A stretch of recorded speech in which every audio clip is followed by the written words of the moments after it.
What's up, everybody? It's Revis, the Death Knight from the US server Draka.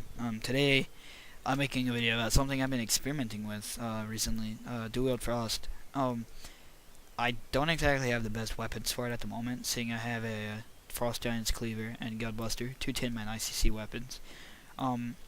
Just some things I picked up, and I've been messing around with Frost Wield, and I've been having a lot of fun with it. I've got a spec set up for it and everything. It's a Glyph of Disease rotation type spec. I'm actually playing the Elitist Jerks 0, 53, 18 spec. With this spec, I've been pulling nice DPS. I've been topping my meters right below a really good rogue in my guild. And basically, I'm here to cover the basics of the Frost priority system, in a sense. Alright, let's get started. As a Frost DK, your goal here is to maximize your amount of obliterates while keeping your diseases up on the target.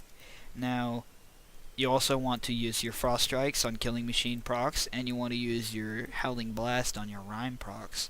But let's say you get a circumstance in which you get both a Howling Blast and a Killing Machine proc. What you would do is you would dump it with the Frost Strike, and then you would use your Howling Blast proc, your Rhyme proc with a Howling Blast. So, let's just start off. Let's jump right into it. I play in Blood Presence, and how I usually start off my my rotation is I start out with an Unbreakable Armor macro, which uses Unbreakable Armor along with my Racial and a Potion of Speed. In this case, I'm going to backspace the Potion of Speed for the video's purposes, so I don't waste it. Need that for a raid. Alright, I'll use Unbreakable Armor, then put my diseases up on the target. I'll Blood Strike once, Blood Tap, and then I will pop Death Chill, and then I will Obliterate about 3 times. And by this time you should have a Killing Machine proc, as you can see.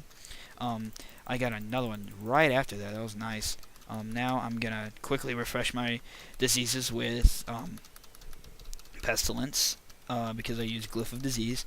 And as you see, what I'm doing is I'm just trying to get the maximum amount of obliterates in, and just reacting to my procs and also keeping my diseases up. In this case, I badly mistimed my runes here, but I still got the Pestilence off, and there we go, Killing Machine proc. And as you can see, you basically cycle through these abilities according to your runes and your procs. It's all priority.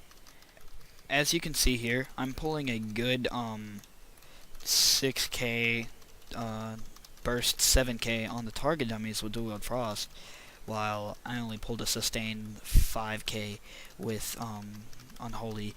I do think the buffs in patch 333 for Frost were really nice, and so far I've been pulling more DPS with Frost than I have with Unholy. Now, when playing Frost, you'll usually get Runic Power Capped. When you get Runic Power Capped, regardless of if you have a Killing Machine proc, you want to Frost Strike once or twice. This is to dump your Runic Power, so you don't have a lot of Runic Power you're wasting, exactly. Okay, I'm going to go over some of the abilities that some people don't use as Wield Frost. For instance, let's talk about Raise Dead.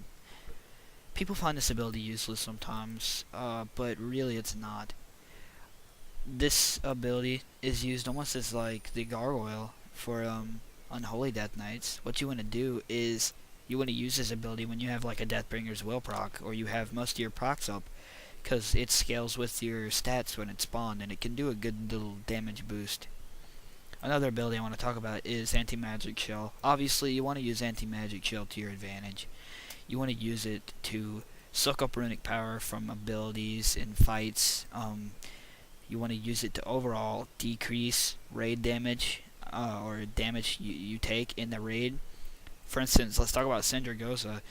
That constant Frost Aura, you can always use your Anti-Magic Shell to decrease that incoming damage. You can use it to decrease the Blood Queen AoE damage. You can use it to nullify the damage of Pungent Blight on Festergut. That can save you sometimes if you're missing, say, a Spore stack.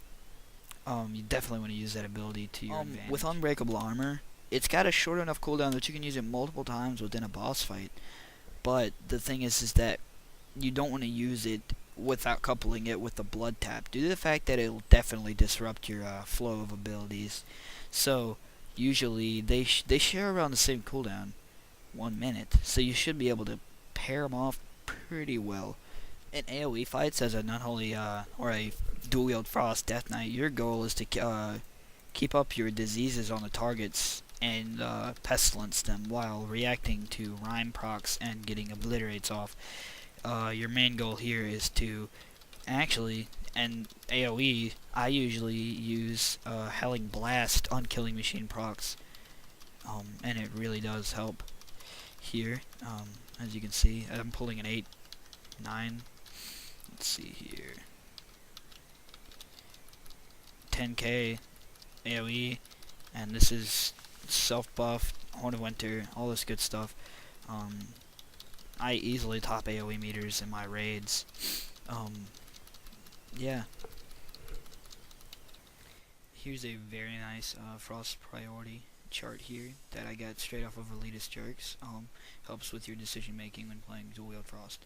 Also, for more information about all the other Death Knight DPS guys, go check out elitistjerks.com. They got some really nice stuff there. Peace out.